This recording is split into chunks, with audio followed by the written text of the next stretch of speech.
अगर बच्चा कूइंग नहीं कर रहा, मतलब आवाजें नहीं निकाल रहा है, तो हो सकता है उसे बोलने में कोई दिक्कत हो या सुनने में कोई दिक्कत हो। Apart from mother's milk and कुछ विटामिन डी या कुछ ड्रॉप अगर डॉक्टर ने लिखे हैं, उसके अलावा कुछ भी ना दे। कुछ भी का मतलब इवन पानी भी नहीं दे। सबसे पहला पॉइंट होता है कि हम उनको कैसे टेम्परेचर में रखें। आई यूजुअली से कि ऐसा टेम्परेचर हो जो हमें अच्छा लग रहा है वैसा ही बच्चों को, but with one extra layer of clothing. जितना हो सके pollution, construction sites, automobile pollution, इनसे बचा के रहें। एक जो पिंक टिंज है हमारे हैंड्स पे, आइस के नीचे, ये बहुत ज़रूरी है। अगर ये नहीं है तो कहीं ना कहीं आयरन की डेफिशिएंसी होनी स्टार्ट हो गई है। शुगर और सॉल्ट का अवॉइडेंस 1 ईयर तक 100% होना चाहिए। मतलब आप 1 साल तक शुगर भी ना दे, सॉल्ट भी ना दे। कि हनी के केस में अगर हम बात करें तो आज से कुछ साल पहले हनी ही चटाने से बहुत सारे बच्चों को बॉटुलिज्म नाम का इन्फेक्शन हो गया था। नमस्कार दोस्तों, स्वागत है आपका हमारे चैनल हेल्थ फॉर यू पर। आज हम एक ऐसे टॉपिक पर बात करने वाले हैं जो हर घर से जुड़ा हुआ है, चाइल्ड हेल्थ और न्यूट्रिशन। अगर हम लेटेस्ट ग्लोबल डेटा देखें तो पिक्चर क्लियर है कि अभी भी चैलेंजेस बहुत हैं।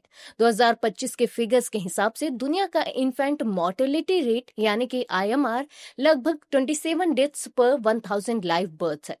इंडिया में भी अंडर 5 मोर्टेलिटी रेट 31 पर 1000 के आसपास है। ये नंबर्स बताते हैं कि बच्चों के लिए बेसिक हेल्थ और न्यूट्रिशन अभी भी एक बड़ी प्रायोरिटी होनी चाहिए। इसी के साथ सोफी 2025 रिपोर्ट कहती है कि ग्लोबल हंगर थोड़ा डिक्लाइन हुआ है। 2024 में अराउंड 673 मिलियन लोग हंगर से अफेक्टेड थे, लेकिन अफ्रीका और वेस्ट एशिया में सिचुएशन और वर्स हो रही है। इंडिया की सिचुएशन भी वरी करने वाली है, क्योंकि ग्लोबल हंगर इंडेक्स 2024 में हम 127 देशों में 105वीं रैंक पर हैं और हमारा स्कोर 27.3 सीरियस कैटेगरी दिखाता है। चाइल्ड वेस्टिंग और स्टंटिंग इंडिया में अभी भी हाई लेवल पर है। तो सवाल ये है, पेरेंट्स अपने बच्चों की सेहत और ग्रोथ को कैसे प्रोटेक्ट करें? क्या सही डाइट और लाइफस्टाइल से डिफरेंस लाए जा सकते हैं? इन्हीं सवालों के जवाब जानने के लिए आज हम बात करेंगे एक एक्सपीरियंस्ड पीडियाट्रिशियन डॉक्टर अक्षय वनवर से, जो हमें देंगे प्रैक्टिकल टिप्स और expert guidance. So let's start with the newborn babies.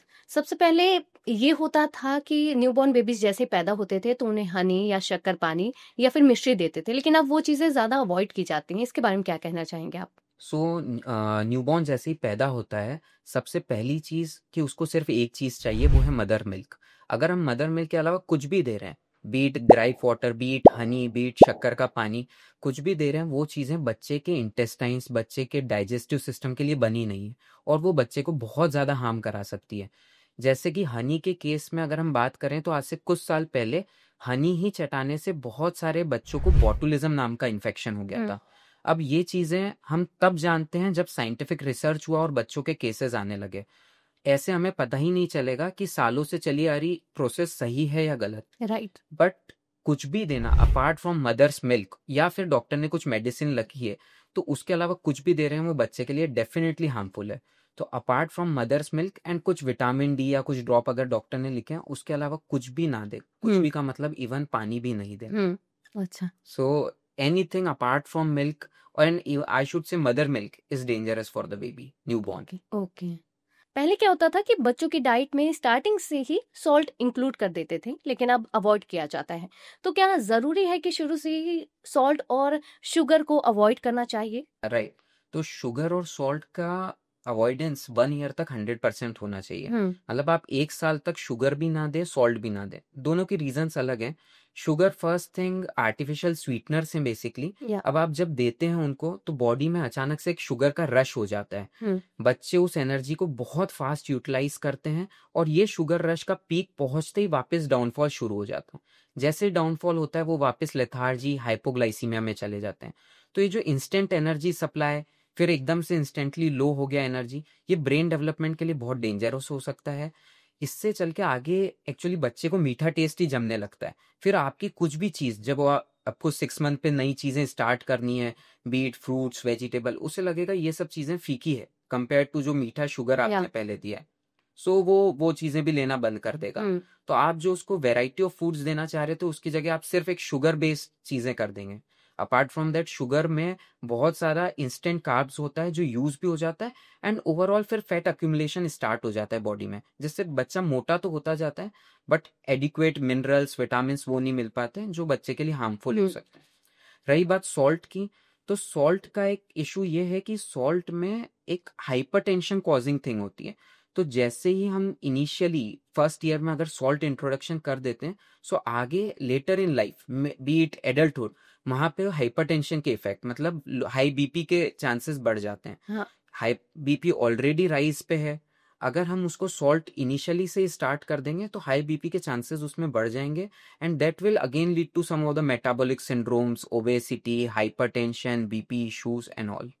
सो जितना हो सके शुगर एंड सॉल्ट को टिल 1 ईयर हमें अवॉइड ही करना चाहिए। लेकिन कई बार ये होता है कि पेरेंट्स को ये चीजें पता ही नहीं होती है, वो सिर्फ जैसे पहले से होता आ रहा है वैसे ही करते जाते हैं कि ये चीजें अगर हमारे पेरेंट्स ने की है तो हमारे लिए भी सही होगा बच्चे के लिए करना। सो पहले का टाइम बहुत अलग था। पहले के टाइम पे हमारे लिए हम बोल सकते हैं पुअर्टी इतना था, भुखमरी इतनी थी कि वहां पे खाने को नहीं मिल रहा था। तो तब जो चीजें मिलती थी, इंस्टेंट शुगर जिस तरह से मिलता था, या मिल्क जो मदर नहीं पिला पा रही है तो जो भी एनिमल का मिल्क था वो यूज हो जाता था। तो पुरानी कुछ चीजों को with new technologies, new scientific knowledge हमें चेंज करना चाहिए। अगर अब हमें पता चला है कि हाइपरटेंशन, पहले पॉसिबल ही नहीं था हम किसी में हाइपरटेंशन इतना इजीली डिटेक्ट कर सकें, right. But with advancement in time हमें पता चला है कि अभी 9-10 ईयर्स के बच्चे भी आते हैं जो हाइपरटेंशन से हैं, उनकी किडनी डैमेज हो चुकी है, किडनी में because of excessive salt effects आने लगे। ये चीजें पहले डिटेक्ट करना पॉसिबल ही नहीं था। Apart from that, with advancement in medical science हम प्रीटर्म बेबीज को भी बचाने लग गए हैं। आज 600-700 ग्राम्स को भी हम इजीली बचा लेते हैं, और यही रीजन है कि अब हमको हर चीज के एडवांसमेंट के साथ पुरानी चीजों को छोड़ना पड़ेगा। तो कोई चीज हमें नहीं पता थी, हमने गलत करी, दैट इज ओके, बट गलती अब भी करें जानने के बाद वो ज्यादा गलत चीज हो जाएगी। जी, हर चीज के पीछे का एक रीजन जानना बहुत ज्यादा जरूरी है। ऐसे हम देखते हैं कि बच्चों के अंदर बच्चे जो होते हैं वो अंडर न्यूट्रिशन बहुत ज्यादा होते हैं आजकल। उसका मेन कॉज या मेन रीजन क्या है? सो अंडर न्यूट्रिशन का मेन रीजन पुराना वाला ही है कि एडिक्वेट अमाउंट में दूध नहीं देना। सो क्या होता है कि अगर आप एडिक्वेट अमाउंट में फर्स्ट 6 मंथ्स में मिल्क ना दे तो बच्चे का ग्रोथ पेस जो इनिशियली फास्ट गेन होना चाहिए वो नहीं हो पाता। इस इनिशियल मिल्क की दिक्कत के कारण आगे भी चल के इश्यूज रहते हैं। प्लस कॉम्प्लीमेंट्री फीडिंग जो कि 6 मंथ पे स्टार्ट करनी चाहिए, इस कॉम्प्लीमेंट्री फीडिंग में मेनली ऊपर का दलिया, दाल चावल, खिचड़ी, फ्रूट्स, वेजिटेबल सब आता है, बट 6 मंथ पे हम उसी पुराने वाले पेस पे रह जाते हैं कि बच्चे को सिर्फ मिल्क देना है। जितना ज्यादा बच्चा मिल्क लेगा उतना बच्चा मोटा तो दिखेगा आपको, बट उसके बोन्स हो गए, उसके अंदर के मसल्स हो गए, वो स्ट्रांग नहीं रहेंगे। सो ही और she will be a chubby baby, not energetic और नॉट ए मस्कुलर बेबी। सो अगर हमको ये चाहिए कि हमारा बच्चा मोटा दिखे सिर्फ और कहीं पे गिर जाए उसके बाद उसकी बोन टूट जाए तो बहुत अच्छा है, आपको मिल्क के साथ आगे जाना ही चाहिए। बट अगर चाहिए कि नहीं हमें स्ट्रॉन्ग बेबी चाहिए, सो आपको 6 मंथ तक सिर्फ मिल्क, एंड 6 मंथ्स के बाद आपको कॉम्प्लीमेंट्री फीडिंग स्टार्ट करना चाहिए। एंड मिल्क ऑल्सो अगर आप मदर मिल्क देंगे तो बेस्ट है, बिकॉज ब्रेन डेवलपमेंट, इम्यूनिटी वाली चीजें सब होती है। और इसके अलावा अगर आप काउ मिल्क या बफेलो मिल्क या पैकेट मिल्क दे रहे हैं तो वो उतना बेनिफिशियल नहीं है, रादर वो जितना हो सके अवॉइड करना चाहिए टिल 6 मंथ्स। ओके, तो काउ मिल्क और बफेलो मिल्क में डिफरेंस क्या है? Which one is better? Both are not better. So the thing is ना, काउ मिल्क काउ के बच्चे के लिए बना है, बफेलो मिल्क बफेलो के बच्चे के लिए। गोट मिल्क भी आ जाता है, कैमल मिल्क भी है। अलग अलग एरियाज में अलग अलग एनिमल्स के मिल्क को हमने इसलिए ले लिया है। क्या होता था पहले के टाइम पे, we go in past, mother को अगर मिल्क नहीं आ रहा है तो हमारे पास कोई दूसरा ऑप्शन नहीं था। जब ऑप्शन नहीं था और बच्चे को भूखेपन से बचाना था तो हमने काउ मिल्क का सहारा लिया। एक ने सहारा लिया, सबने धीरे धीरे लेने लग गया। उसके बाद टाइम आया जब पैकेट मिल्क आया तो हम पैकेट मिल्क पे शिफ्ट हो गए। हमने पैकेट मिल्क में कुछ वाटर का अमाउंट ऐड करना वो शुरू कर दिया। But now the time has change. If mother is not getting sufficient amount of milk, we should shift on to powder feed. There are variety of powder feeds available, top feed जिसको बोलते हैं। I don't want to promote top feed that much because mother milk best है। But हाँ, mother milk नहीं आ रहा है तो ये भी नहीं करना है कि हम फीड ही नहीं देंगे, हम सिर्फ मदर मिल्क ही देंगे और बच्चा उसमें हाइपोग्लाइसीमिया या दूध की कमी में चले जाए। तो अगर मदर मिल्क नहीं हो रहा है, सिर्फ उस केस में आप टॉप फीड पे जा सकते हैं। एंड टॉप फीड को भी जहां तक हो सके आपको कटोरी चम्मच से देना है, not with the help of bottle, क्योंकि अगेन उसमें हार्म है। सो हम जितना कोशिश करें काउ मिल्क बफेलो मिल्क तक हमको जाने ही नहीं देना है। अपार्ट फ्रॉम दैट, क्योंकि काउ मिल्क में ना आपके इम्यूनिटी बूस्टर्स हैं, ना डाइजेस्टिव प्रोटीन्स हैं, ना ही ब्रेन डेवलपमेंट डीएचए नाम की चीज़ है। सो आप सिर्फ बच्चे का पेट भर रहे हैं, उसका ना तो मेंटल डेवलपमेंट करा रहे हैं, ना उसको एनर्जी थिंग्स दे रहे हैं। अपोजिट टू दैट कई बार एलर्जी होने के चांसेस बढ़ जाते हैं। हाँ, सो अगर आज आप मेरे से पूछेंगे काउ मिल्क बफेलो मिल्क में क्या अच्छा है, और मैंने एक को बोला ना, so that will be the point कि चलो ये वाला दे देते हैं। सही बात। सो उसको डाउन द लाइन ही रखते हैं, उसको अवॉइड ही कर देते हैं। उससे ऊपर रख देते हैं टॉप फील्ड को, उससे ऊपर रख देते हैं ब्रेस्ट मिल्क, और बहुत ऊपर रखना है ब्रेस्ट मिल्क, क्योंकि ब्रेस्ट मिल्क जितना अच्छा कुछ भी नहीं है। ओके, तो what is the correct age कि हम फॉर्मूला मिल्क पे शिफ्ट करें? सो अगेन फॉर्मूला मिल्क का ऐसा है कि हमें आइडियली तो नहीं देना चाहिए, सबसे अच्छा ब्रेस्ट फीडिंग है। बट समटाइम्स क्या होता है, बर्थ के जस्ट बाद ऑपरेशन से डिलीवरी हुई है, जो कि आजकल बहुत फ्रीक्वेंटली हम देख रहे हैं। कई बार बच्चा प्रीटर्म होता है, मदर को इतना मिल्क नहीं आ रहा था, तो इन केस या मदर को कुछ डिजीज है जिसके कारण वो आईसीयू में एडमिट है या एडिक्वेट अमाउंट में फीडिंग नहीं प्रोड्यूस कर सकती। बहुत सारी अर्ली प्रेगनेंसीज होती है जहाँ मदर को इनफ अमाउंट ऑफ मिल्क ही नहीं आ रहा है।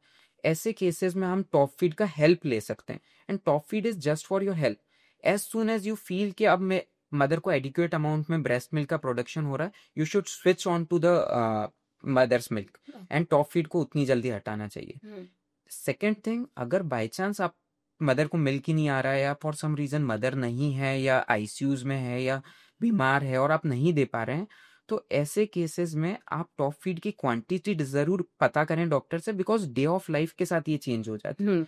हम बहुत इनिशियल में बोलते हैं कि आप 30 ml दीजिए, 20 ml दीजिए, और ये चीज आगे तक कंटिन्यू हो जाती है। They come to us at 1 month कि सर आपने बोला था 30 ml ही देना है, हम वो ही दे रहे हैं आज तक। ऐसा नहीं है, टाइम के साथ बच्चे की रिक्वायरमेंट बढ़ेगी, आपको उसको एड ऑन करते जाना पड़ेगा। जैसे ही 6 मंथ हो रहे हैं, आप इस मिल्क को कम करके ऊपर की कॉम्प्लीमेंट्री फीडिंग पे डिपेंडेंसी अपनी डालें, तो जितनी जल्दी हो सके टॉप फीड को हटाएं। दिस डेज बच्चों में ओबेसिटी बहुत ज्यादा देखी जा रही है, तो पेरेंट्स को ऐसे क्या हैबिट्स को माइंड करके चलना चाहिए कि जो तरीके जो है उनके वो गलत जा रहे हैं, उनको पता होना चाहिए ये बातें। राइट, सो ओबेसिटी जो है एक लाइफस्टाइल इशू है, लाइफस्टाइल प्रॉब्लम है। मतलब जिस तरह का कल्चर हम लोग आजकल अपना रहे हैं, वो कहीं ना कहीं ओबेसिटी को लीड कर रहा है। लाइक अभी स्क्रीन टाइम बहुत बढ़ गया है, बच्चे दिन भर मोबाइल में लगे हुए हैं। सो जितना हम मोबाइल में लगते हैं, दिन भर बैठे रहते हैं, उसके साथ अल्टीमेटली ये इशू हो जाता है कि हमारा टाइम जो है बैठने में ज्यादा हो गया है, फिजिकल एक्टिविटीज में कम हो गया है। राइट। सो जहाँ फिजिकल एक्टिविटी कम हो जाती है, हमारा दिन भर मोबाइल पे लगे रहना या बैठे रहने वाली चीजें बढ़ जाती है, वहाँ ओबेसिटी स्टार्ट हो जाती है।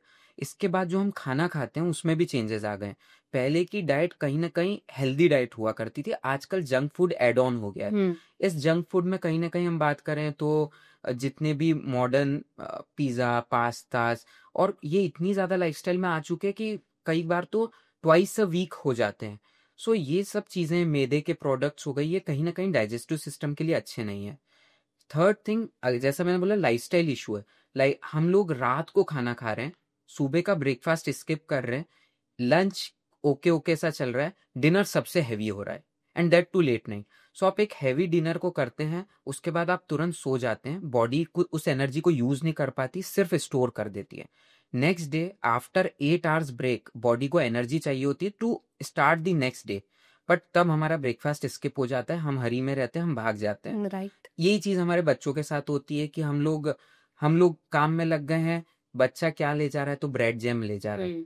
सो जहाँ पे ब्रेड जैम आ गया, bread is again maida product, jam is just sugar thing, तो ये हमने दे दिया बच्चे को, बच्चे ने ये खाया, half of the time he is not having meal, proper meal in his stomach, वो खाली पेट रहा, और ये और ज्यादा बॉडी में मेटाबॉलिज्म डिस्टर्बेंस करा के ओबेसिटी को लैंड अप करती है।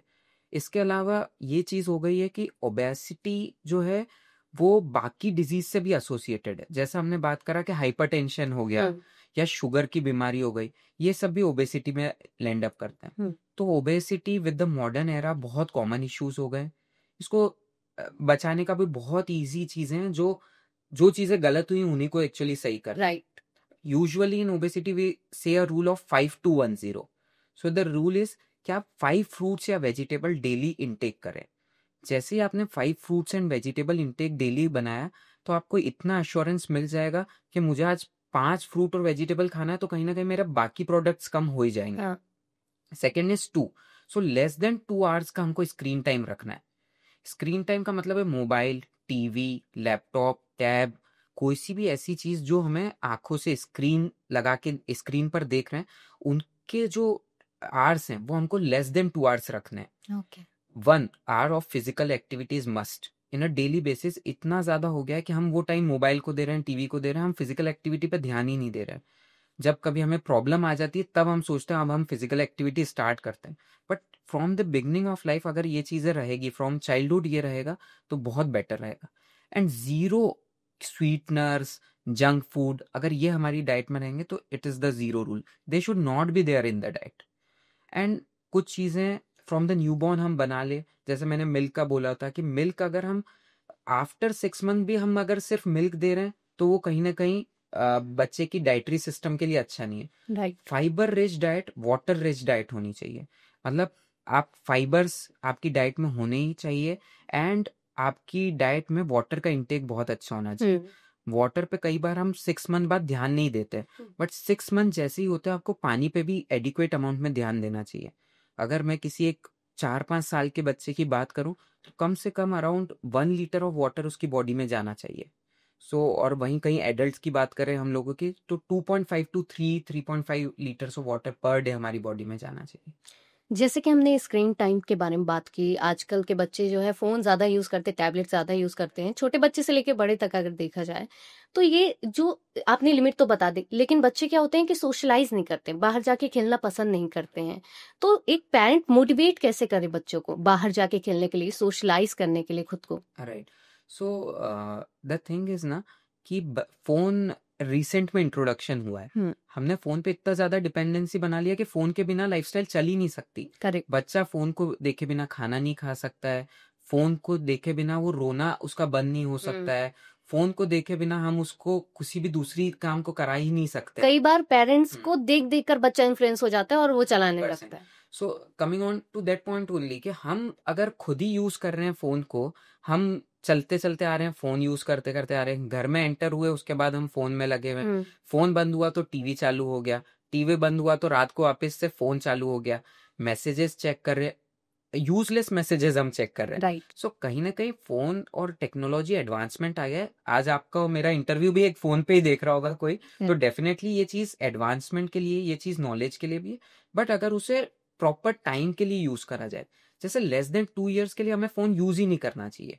2 to 5 इयर्स हम 1 आवर दे सकते हैं, that too in the duration of 30 minutes, 2 slots, और वो भी जितना हो सके एजुकेशनल कंटेंट। आजकल रील्स आ गई है, 30 सेकेंड्स बच्चे देखते हैं, रील चेंज 30, तो उनका अटेंशन स्पैन भी कम, और वो स्किप भी बहुत अच्छे से कर लेते हैं। स्किप भी बहुत अच्छा है। तो अगर हम चाहते हैं कि बच्चे को इससे कैसे हटाएं, तो पहले हमको खुद को छोड़ना पड़ेगा।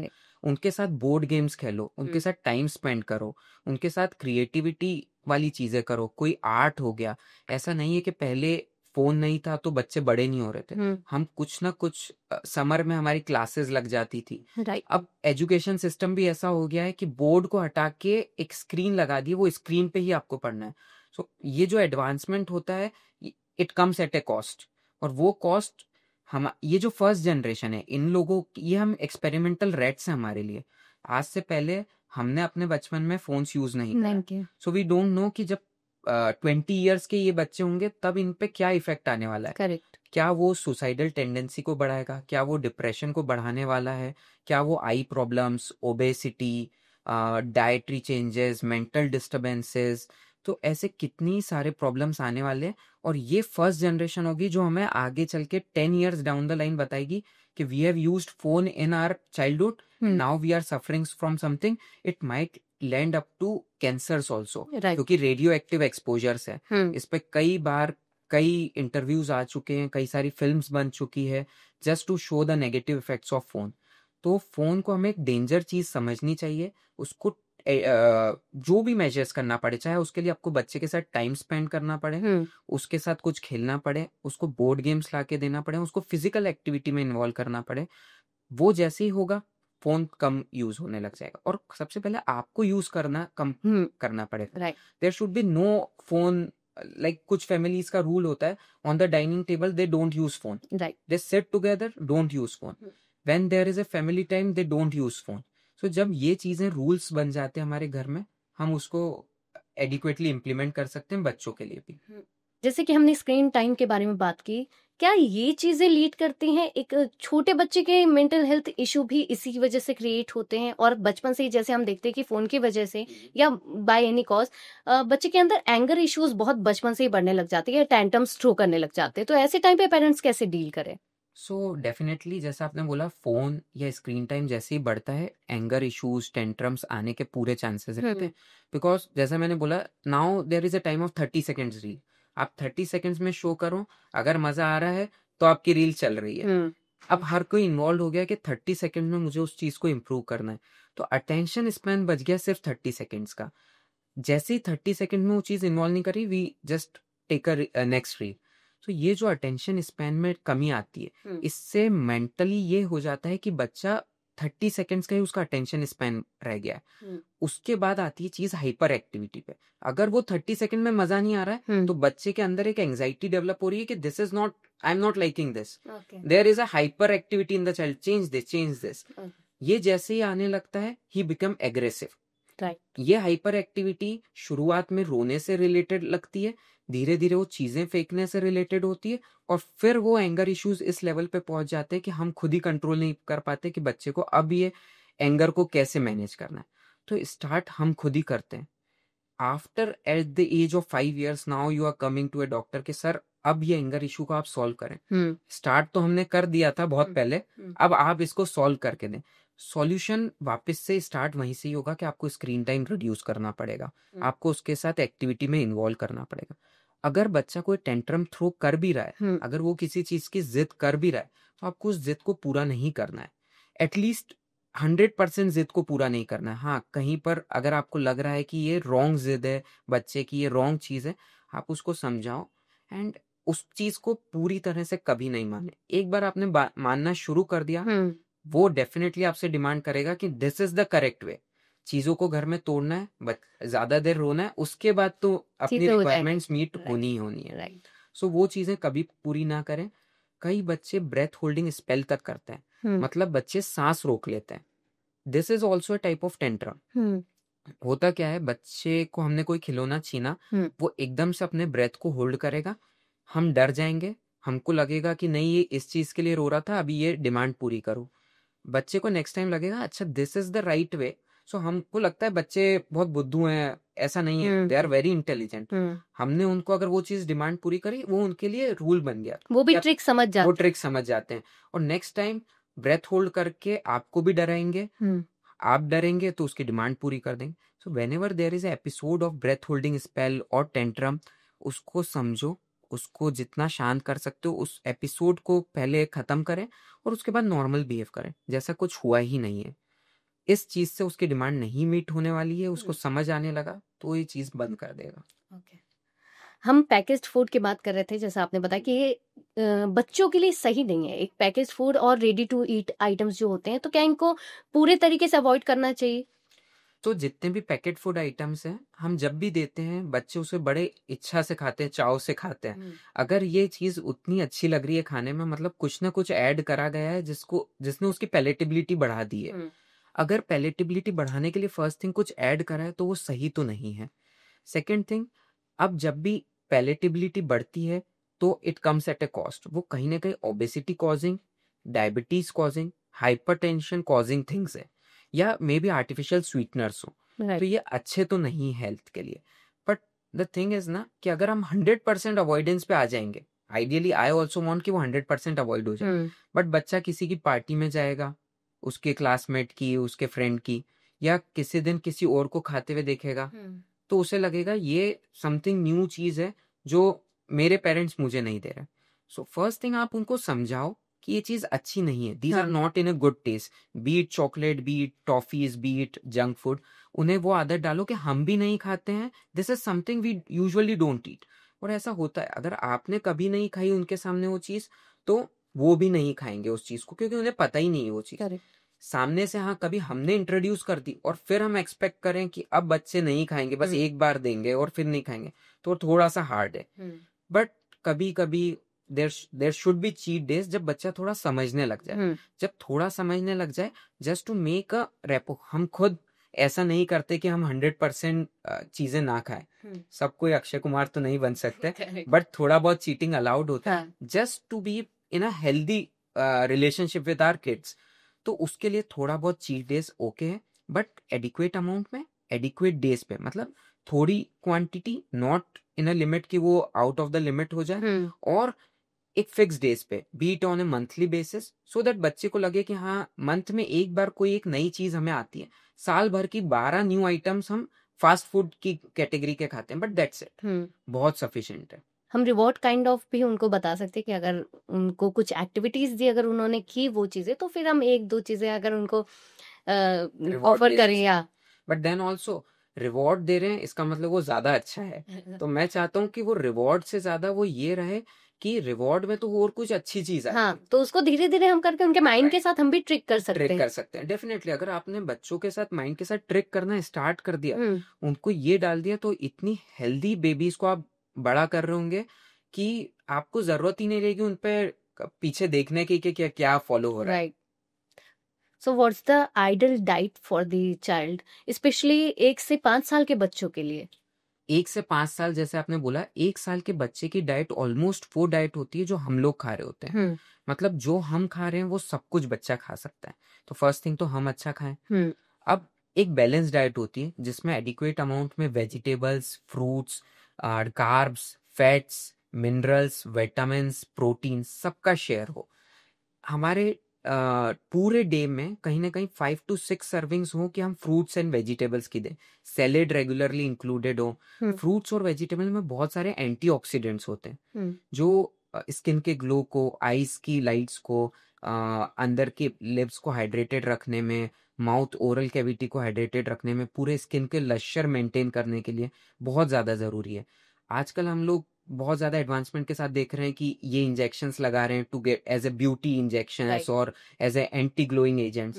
ये एंटी ग्लोइंग एजेंट्स इतने महंगे मार्केट में, उससे ज्यादा इजी थिंग है फ्रूट्स एंड वेजिटेबल, फाइबर से उनमें। तो कहीं ना कहीं हमको हमारी डाइट में सारे फ्रूट्स वेजिटेबल्स को इंक्लूड करना है। एक बैलेंस डाइट का प्रोपोर्शन हो जिसमें कार्ब्स, फैट्स, प्रोटीन्स का एडिक्वेट अमाउंट हो। मिल्क पे ही बच्चा ना डिपेंडेंट रहे कि जो भी हो रहा है मैं सिर्फ मिल्क लूंगा, उसकी जगह खाने में उसकी प्लेट को इस तरह से बनाना है उस प्लेट में सब कुछ हो। So there should be a nice plate जिसमें ये सारी चीजें हों। अगर ये सारी चीजें जा रही है, एक बैलेंस डाइट जा रहा है, तो वो हेल्दी डाइट है। Junk foods, sweeteners, artificial agents जितने कम होंगे, पैकेट फूड आइटम, उतना अच्छा है। एज एन इंडियन हमारे खून में है घी खाना, तो ड्राई फ्रूट्स और घी को हम कैसे अपनी डाइट में इन्वॉल्व कर सकते हैं? सी अगेन, ड्राई फ्रूट्स और घी दोनों ही अच्छी चीज है अगर एडिक्वेट अमाउंट में ली जाए। हर चीज अगर एडिक्वेट अमाउंट में जाएगी हमारी बॉडी में तो हेल्पफुल ही रहेगी। हाँ, आप दिन भर बस ड्राई फ्रूट पे डिपेंडेंसी है, एक ही तरह का ड्राई फ्रूट खा रहे हैं, वो अच्छी बात नहीं है। या सिर्फ घी खाते जा रहे हैं, उस एडिक्वेट अमाउंट में आप एक्टिविटी नहीं कर रहे हैं, वो भी हार्मफुल है। तो घी रोटी पे लगाया जा सकता है, दाल चावल के साथ दिया जा सकता है, किसी भी चीज पे ऐड करा जा सकता है। अच्छी चीज है अगर आप उसको एडिक्वेट अमाउंट में यूज कर सकते हैं, मतलब आपकी बॉडी में फिजिकल एक्टिविटी हो। ड्राई फ्रूट की रही बात, ड्राई फ्रूट्स का वर्ड ये है कि they are dry and they are fruits. So dry है, आप कहीं पे भी कैरी कर सकते हैं, दिन भर में आप कभी भी उसको खा सकते हैं। और आप उसको एक स्मॉल स्मॉल क्वांटिटी में, वेराइटी ऑफ ड्राई फ्रूट्स लें, कभी आमंड्स ले लिया, कैशियो ले लिया, रेजन्स ले लिया, दाख, किशमिश, काजू, बादाम, अखरोट, सब variety of fruits, berries added हो, तो ये सब चीजें स्मॉल क्वांटिटी में डेली डाइट में हमारे एडेड हो। ओके। बच्चा जब पिकी ईटर बन जाता है तो उसको मैनेज करना भी बहुत मुश्किल हो जाता है, उसके लिए क्या टिप्स देना चाहेंगे आप? सो पिकी ईटर्स के लिए सबसे पहले उसको आप जो खिलाना चाहते हैं उसको थोड़ा सा इंजॉयबल बनाएं। अगर हम उसको रोज बोरिंग चीजें देते रहेंगे तो वो तभी वो पिकी ईटर्स हो जाते हैं। अगर दाल रोज एक तरह की बनेगी तो वो इंजॉय नहीं देगी। हमारे पास इतनी सारी दालें हैं इंडियन डाइट्स में कि रोज अगर हम डिफरेंट तरह की दाल दें तो भी खत्म नहीं होगी। तो हफ्ते में 7 टाइप्स की दाल आप इजीली, कभी मूंग हो गया, कभी उड़द हो गया, मसूर हो गया, मूंग हो गया, तो ये इस तरह की दाल से ऐड कर लें, राजमा ऐड कर लें, उसको एक इंजॉयबल तरीके से, उसके साथ एक एक्टिविटी में, बीट एरोप्लेन फॉर्म में आ रहा है और उसको खिला रहे हैं, कुछ उसको हाउस के मतलब टेंट हाउस में अंदर रखा है, हम बाहर से पीकअबू करते हुए दे रहे हैं, तो इस तरह से कहीं देंगे उन्हें, वो इंजॉयबल हो जाएगा। उनको गेम्स इन्वॉल्व कर लें कि हम वैरायटी ऑफ गेम्स खेलेंगे, ही विल रन और he will just come around and you will give a food. उसको उसके फॉर्म्स चेंज कर लें, कभी उसको सूप फॉर्म में दें, कभी उसको पैनकेक्स फॉर्म में दें, कभी उसको रोटी के बीच में दें। जब उसमें कुछ क्रिएटिविटी ऐड हो जाती है, उस पिकी ईटर्स वाली चीज को वो पिक करने का मन करेगा। राइट। आपने उसको कुछ शेप दे दिया, बीट बटरफ्लाई शेप थिंग, तो वो जैसे ही होगा वो उसको लगेगा ये कुछ नई चीज आ रही है, he will start eating those things. और बाकी चीजें जो अच्छी नहीं है, उन चीजों में कुछ न कुछ मसाले एडेड होते हैं, लाइक चिप्स हो गए, वेफर्स हो गए, इनमें एक मसाले एडेड होते हैं जो बच्चे को उस चीज को पिक करने के लिए बनाते हैं। तो वो एक बार स्टार्ट होता है ना, he start craving for those things. तो उसको इनिशियल से ही आप लो पेस पे रखें। देखा जाता है कि एयर पॉल्यूशन की वजह से बच्चों के हेल्थ पर बहुत असर पड़ता है, तो पेरेंट्स क्या कुछ स्टेप्स ले सकते हैं जो बच्चों के लिए बहुत हेल्दी हो? So with the increasing pollution, environmental pollution बढ़ रहा है, हर जगह कार बढ़ गई है, तो ये जो ऑटोमोबाइल से होने वाला पॉल्यूशन है, फैक्ट्री से होने वाला पॉल्यूशन है, कलर्स बढ़ गए हैं, बहुत सारे गैसेस बढ़ गई हैं, ये सब जब एयरवे के थ्रू, मतलब नोज के थ्रू हमारे लंग्स तक पहुंचती है, हमारे लंग्स को हाइपर रिएक्टिव बना देती है। Whenever these particles go into our airway, वो बहुत हाइपर एक्टिव हो जाता है हमारे एयरवे, और कई सारी प्रॉब्लम जैसे एस्मा हो गया या ब्रीदिंग इश्यूज हो गए, ये बढ़ गए हैं आज के केसेस में। इसका मेन रीजन तो पॉल्यूशन ही है। जितना हो सके pollution, construction sites, automobile pollution, इनसे बचा के रहें। जितना हो सकता है मास्क वगैरह हो गया, वो आप टाइम पे कैरी करें। बहुत ज्यादा क्लोजनेस ना मेंटेन करें जिसको सर्दी खांसी है। जितना ये कर सकते हैं वो हम करें। 100% इसको अवॉइड करना हमारे लिए पॉसिबल नहीं है। रही बात क्या प्रिकॉशनरी मेजर्स हैं, तो first is avoidance of the allergen. जैसे हम इनसे बचें, कुछ स्ट्रिप्स जैसे आप बोल रहे थे कि क्या लगा सकते हैं या उनसे बचा जा सकता है, तो mask is the best strip कि हम उस पॉल्यूशन को अवॉइड करें। हाँ, कभी बहुत ज्यादा हो रहा है तो डेफिनेटली हमें एक डॉक्टर को दिखा के, पीडियाट्रिशियन को दिखा के उसके लिए एडिक्वेट मेडिसिन लेनी चाहिए। But water is one thing, water is a medicine actually. आप जितना वाटर लेंगे, ये सब हमारे रेस्पिरेटरी, इसोफेगस, ओरल कैविटी के पॉल्यूशन को पेट में ले जाएगा and will excrete it out. So जो घर पे कर सकते हैं वो है lukewarm water daily intake. जितनी एडिक्वेट अमाउंट में आप लेंगे उतना ही एयर पॉल्यूशन के चांसेस कम हो जाएंगे। बाकी healthy diet is the main thing. कई बार पेरेंट्स का कंसर्न होता है कि बच्चा लेट चल रहा है या लेट बोल रहा है तो बहुत ज्यादा टेंशन ले लेते हैं। Is it normal? डिपेंड्स कितना लेट चल रहा है, कितना लेट बोल रहा है। हाँ, अगर 6-7 एक प्रीटर्म बेबी हुआ है, जल्दी पैदा हुआ है, 6 महीने पे यूजुअली कोई बच्चा बैठना शुरू कर देता है, but it's not a deadline कि 6 महीने पे वो सो रहा था और वो 6 महीने एक दिन पे बैठने लग जाएगा। It is a duration of 1 to 2 months। मतलब कोई बच्चा 6 महीने पे भी हो सकता है, कोई 7 मंथ पे भी, कोई 8 मंथ पे भी। ठीक है, 1-2 महीने का टाइम ड्यूरेशन ओके है। कोई 6 महीने पे फर्स्ट वर्ड बोलने लगता है, कोई उसको लेट बोलता है, मतलब मोनोसिलेबल वर्ड्स, मतलब माँ हो गया, पा हो गया। अगर ये थोड़ा लेट है, 2-1 महीने, हम चल जाएगा। बट हाँ, डेफिनेटली अगर 3-4 मंथ्स के बियॉन्ड जा रहा है तो आपको डॉक्टर को दिखाना चाहिए, देखना चाहिए कहीं उसको कोई हियरिंग इश्यूज तो नहीं है जिसके कारण वो बोल नहीं पा रहा, कहीं उसको बोनी इश्यूज तो नहीं है, कहीं कैल्शियम या विटामिन डी की कमी तो नहीं है जिसके कारण वो बैठ नहीं पा रहा है या खड़ा नहीं हो पा रहा। सो 1-2 महीने का एक टाइम मार्जिन ले सकते हैं, and that too under paediatric care. मतलब डॉक्टर की नॉलेज में हो कि हाँ, ये चीज इतना डिले हो रही है तो मैं एक अवॉइड कर सकता हूँ, मैं रुकने को बोल सकता हूँ। अगर आप 1 ईयर पे आ रहे हैं और बोल रहे हैं बच्चा बैठता ही नहीं है आज तक, तो डेफिनेटली हम लेट हैं, हमने एडिक्वेट अमाउंट में ध्यान नहीं दिया है। करेक्ट। हाइट और वेट गेन अगर स्लो तो भी क्या सेम प्रोसीजर अपनाना चाहिए? सो हाइट और वेट का एक ग्रोथ चार्ट होता है। हम्म। इस ग्रोथ चार्ट पे हम जब डेली विजिट्स करते हैं किसी पेशेंट के, तो हम उसको प्लॉट करके बताते हैं कि देखो आपका इन ग्रोथ चार्ट्स में एक एडिक्वेट जगह पे हाइट आ रहा है या एक एडिक्वेट जगह पे वेट आ रहा है। So the child is going up to the mark. But कई बार ये डाउन द लाइन जा रहा होता है, तो हमें ऑलवेज कंसर्निंग होता है वो पार्ट। कुछ बच्चों को हम सोचते हैं कि मदर और फादर की हाइट छोटी है लेकिन बच्चा एकदम बड़ी हाइट का निकलना चाहिए, तो ये रॉन्ग चीज हो जाएगी।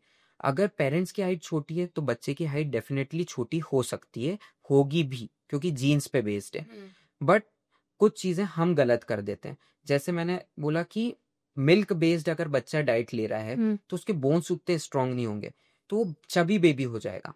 हम शुरू में बहुत खुश होंगे कि हमारे बच्चे का वेट बहुत अच्छा है, he is a chubby baby, right. But वो जस्ट बिकॉज ऑफ मिल्क है। जैसे ही वो बड़ा होगा, मिल्क कम होगा, उसके बोन्स वीक रह जाएंगे और वो कभी भी बोन्स टूट सकते हैं, वो वीक हो सकता है, वो गिर सकता है। तो यहाँ पे शो करता है कि हर बार चबी बेबी या ओबेस बेबी अच्छा नहीं है। दुबला पतला बच्चा, मरास्मिक, क्वेश्चरकॉर, इस तरह की डिजीजेज, ये टर्म्स हम सैम के लिए यूज करते हैं, सीवियरली एक्यूटली माल नरिश्ड, मतलब बहुत ही माल नरिश्ड चाइल्ड, वो भी अच्छी बात नहीं है। तो एक ग्रोथ चार्ट एडिक्वेट रेंज में आए तब तक ठीक है, लेकिन जहां आपको लग रहा है कि ये दुबला पतला है, आप डॉक्टर के पास जाएं। अगर वो आपको अश्योर कर रहे हैं कि आपका बच्चा अच्छी ग्रोथ और अच्छी हाइट में, तो थोड़ा अश्योर हो जाए, थोड़ा टाइम मार्जिन दे, एकदम से टेंशन लेने की जरूरत नहीं है। So it is not a thing कि टेंशन ले ली जाए। नहीं तो हम क्या होता है, इस टेंशन में कई बार ग्राइप वाटर नाम की चीजें हैं या स्टीरॉइड्स स्टार्ट कर देते हैं। ये ग्राइप वाटर बहुत डेंजरस है। इसमें स्टीरॉइड, अल्कोहल बेस्ड थिंग्स होती है जो बच्चों को इनिशियली वेट गेन करा देती है। हमें लगता है ये बहुत अच्छी चीज हो रही है, और जैसे ही ये हटता है, या ये कुछ वैसा ही बोलूं कि हम जिस तरह मस्कुलर पीपल्स, जिम वाले लोग स्टेरॉइड की इंजेक्शन लगाते हैं और हम बोलते हैं रॉन्ग है बॉडी बनाने का तरीका, हम बच्चों के साथ भी वही कर रहे हैं। और जहां हम वो करना स्टार्ट करेंगे, इनिशियली तो थोड़ा अच्छा लगेगा, बच्चा मोटा हो जाएगा, और उसके बाद एक ऐसा एडवर्स इफेक्ट दिखेगा हमको जो अच्छा नहीं है। हम जाते हैं डॉक्टर के पास कि आप प्लीज कोई प्रोटीन पाउडर ऐड कर दीजिए, बच्चा इसी से ग्रो होना चाहिए, हेल्थ सप्लीमेंट्स ऐड कर दीजिए। जहां पे ये चीजें एडेड होने लगी, हमारा बच्चा थोड़े टाइम के लिए अच्छा रहेगा।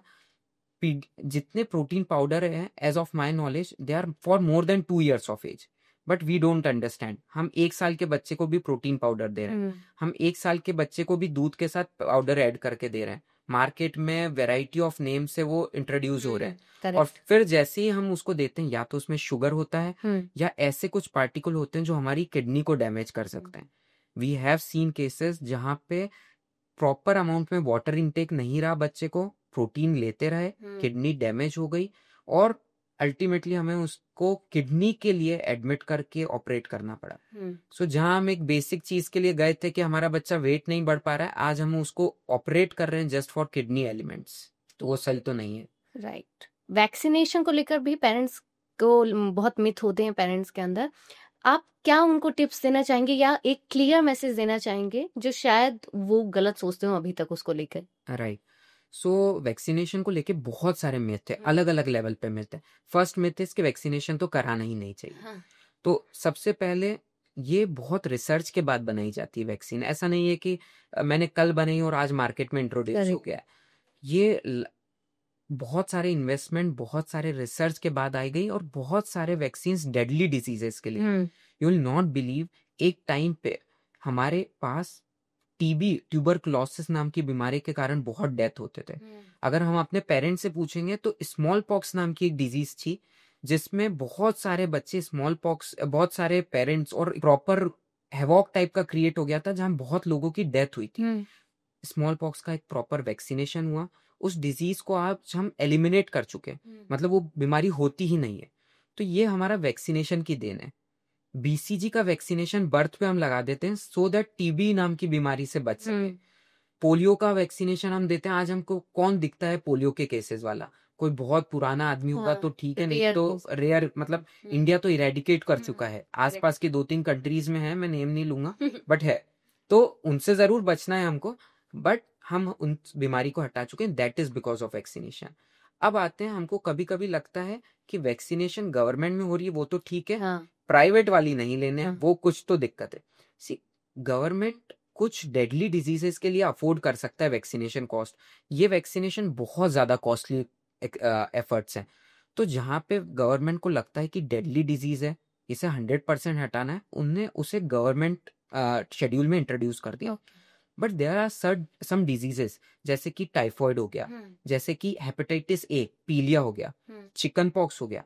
ये बीमारी हमने बहुत कॉमनली सुनी है, हर कोई हमने देखा है एक ना एक बार लाइफ टाइम में टाइफॉइड से डील करता है। सो अगर टाइफॉइड जैसी बीमारी से हम बच सकते हैं या एटलीस्ट उसका जो सिवियरिटी है उसको वैक्सीनेशन के थ्रू कम कर सकते हैं, तो why not to take that. हम एडमिट होंगे हॉस्पिटल में, उसके बाद वहां का खर्चा देंगे, वहां का इतने दिन का मेंटल प्रेशर सफर करेंगे, बच्चे को इंजेक्शन लगेगा। उसकी जगह अगर प्राइवेट में वो वैक्सीन अवेलेबल है तो क्यों ना लगवाना है। करेक्ट। अगर आपको कोई वैक्सीन कॉस्ट वाइज अफोर्ड नहीं कर पा रहे हैं या लग रहा है, तो आप उसको डॉक्टर से पूछें। उसके बाद भी कॉस्ट तो एक ऐसी चीज है जो हर चीज एक कॉस्ट पे आती है। डेफिनेटली ऐसा कोई केस है जहां आप ये अफोर्ड नहीं कर सकता, you should definitely go for those diseases जो गवर्नमेंट में अवेलेबल है, क्योंकि वो तो बेयर मिनिमम है। वो भी नहीं लगवाएंगे तो दिक्कत हो जाएगा। और वैक्सीनेशन के लिए एक सिंपल समझाऊं मैं तो, वैक्सीनेशन एक वायरस या बैक्टीरिया है जो हमने बॉडी में उसका इन्फेक्टिव आर्म को काट के बॉडी में दे रहे हैं। मतलब एक ऐसे बैक्टीरिया को इंट्रोड्यूस कर रहे हैं जो जाके बॉडी को एक मेमोरी दे देगा कि तुम जाके याद रखो, मैं नेक्स्ट टाइम आऊंगा तो तुमको कैसे काम करना है, बट तुम जाके इन्फेक्शन मत कराना। तो वहां जाके वो इन्फेक्शन नहीं कराते हैं, सिर्फ एक मेमोरी छोड़ के आते हैं। हाँ, इसमें माइल्ड सा फीवर आ जाना या थोड़ा बहुत दिक्कत हो जाना बहुत कॉमन है, क्योंकि हम एक जर्म्स को भेज रहे हैं बॉडी में, बट उससे डरने की कोई बात नहीं है। बच्चे का हेल्दी स्लीप पैटर्न कैसा होना चाहिए, क्या गाइडेंस देना चाहेंगे आप पेरेंट्स को? सो हेल्दी पैटर्न की बात करूं, sleep pattern, sleep is something जो रिलैक्स देती है, बॉडी तब बहुत अच्छा ग्रोथ करती है, बिकॉज ग्रोथ फैक्टर नाम की चीजें कुछ रिलीज होती है। तो ये जो ग्रोथ फैक्टर्स होते हैं, जब बच्चा छोटा होता है, न्यूबॉर्न होता है, 20-22 घंटे की नींद होती है, हमें उन्हें उठा उठा के दूध पिलाना पड़ता है। तो उस टाइम ये ग्रो कर रहे होते हैं, बट जैसे जैसे टाइम लैप्स होता जाता है, बढ़ता जाता है, ये स्लीप कम होती जाती है। इसको हम सर्कैडियन रिदम बोलते हैं। मतलब बच्चा, हम एक्सपेक्ट करते हैं कि दिन में जगे रात में सोए, ये एक सर्कैडियन रिदम है जो टाइम के साथ ही स्टैब्लिश होगी। और इसको स्टैब्लिश करने में जो टाइम लगता है वो कुछ भी हो सकता है। बायोलॉजिकल क्लॉक को सेट होने में it can be just 3-4 months, it can be 8-9 months, 1 year, और मे बी 1.5 ईयर। सो कोई there is not fix time कि मैंने देखा था मेरा फर्स्ट बेबी तो बहुत जल्दी अच्छे से सोने लग गया था, बट ये नहीं सो रहा है। तो ऐसा हो सकता है, every individual is different. With modern era हमने ये देखा है कि मोबाइल का यूज, रात को लाइट्स बहुत ज्यादा रहती है। अगर आप किसी विलेज में जाएंगे जहाँ रात को सब लोग सो जाते हैं, बच्चे का स्लीप साइकिल बहुत जल्दी प्रॉपर हो जाता है। बट वहीं सिटीज की बात करें जहाँ मोबाइल्स या लैपटॉप्स चल रहे हैं, रात को बहुत ज्यादा ब्राइट लाइट है, तो स्लीप साइकिल थोड़ा सा डिस्टर्ब रहता है। लाउड नॉइजेज है, बहुत शोर है, उसकी स्लीप को प्रॉपर नहीं हो पा रही है, तो फिर वो रात में ज्यादा जगेगा। तो इट डिपेंड्स ऑन टाइम। अगर कैल्शियम और आयरन और विटामिन डी की बात करें, इनकी जो डेफिशिएंसी वो कैसे आइडेंटिफाई कर सकते हैं पेरेंट्स? सो आयरन जो है एक तरह का हीमोग्लोबिन में पार्ट देता है हमारे, मतलब ब्लड को ट्रैवल कराने के लिए, ब्लड से ऑक्सीजन ट्रैवल कैरी करने के लिए बहुत जरूरी है। आयरन की जब भी कभी कमी होगी तो बच्चा थोड़ा सा सफेद दिखने लगेगा। और मैं हमेशा बोलता हूँ पेरेंट्स को, सफेद और गोरे में डिफरेंस है। कई बार वो खुश हो रहे होते हैं कि हमारा बच्चा तो सफेद होता जा रहा है, ये सफेद हो रहा है, गोरा नहीं हो रहा है, और गोरा हो भी नहीं सकता अगर आपका जो कम्प्लेक्शन है वही बच्चे का मोर और लेस वैसा ही रहेगा। तो चेहरे का कलर से कई बार आइडेंटिफाई होता है। एक जो पिंक टिंज है हमारे हैंड्स पे, आईज के नीचे, ये बहुत जरूरी है। अगर ये नहीं है तो कहीं ना कहीं आयरन की डेफिशिएंसी होनी स्टार्ट हो गई है। इसके अलावा आयरन की कमी से बच्चे को पाइका नाम के इश्यूज होते हैं, मतलब मिट्टी को खाना, पेंट को खाना, डस्ट को खाना, मतलब जो नॉन न्यूट्रिटिव आइटम्स है वो खाने लग गए। ये भी आयरन डेफिशिएंसी की तरफ ही बताता है। इसके अलावा कई बार आयरन से रिलेटेड रहता है B12, नकल पिगमेंटेशंस दिखते हैं, मतलब हमारे नकल्स जो रहते हैं वो कहीं ना कहीं ब्लैक होने शुरू हो जाते हैं। ये भी कहीं ना कहीं खून की कमी के साइंस है। विटामिन डी की बात करें, विटामिन डी से बहुत कॉमनली रिकेट्स नाम की बीमारी होती है। कैल्शियम भी मोर और लेस सिमिलर है। सो इसमें हमारा जो रिस्ट होता है, मतलब इस जगह की बात करें, ये वाइड होना शुरू हो जाता है। ये वाइड होना फ्रंटल बॉसिंग मतलब माथे का आगे निकल जाना, बहुत ज्यादा प्रोट्यूबरेट दिखने, पेट का फुल जाना, जो बच्चों में एफ होता है, यहाँ पे एक छेद होता है जिसको एंटीरियर फॉन्टानेल बोलते हैं, वो बहुत ज्यादा टाइम तक बंद ना होना, खुले रह जाना, इस तरह के साइंस होना, या दांतों का पूरी तरह डेवलप नहीं होना, बहुत ही माइनर ट्रॉमा पे गिर जाना, चोट लगना, बोन पेन की कंप्लेन करना, ये कैल्शियम और विटामिन डी के डेफिशिएंसी के साइंस है। कई जगह रिकेटिक रोशरी नाम की दिक्कत दिखती है, मतलब यहाँ पर जो हमारी रिब्स होती है वहां पे एक वाइडनिंग दिखने को लगती है, जो आपके डॉक्टर्स बहुत इजीली आइडेंटिफाई कर पाएंगे।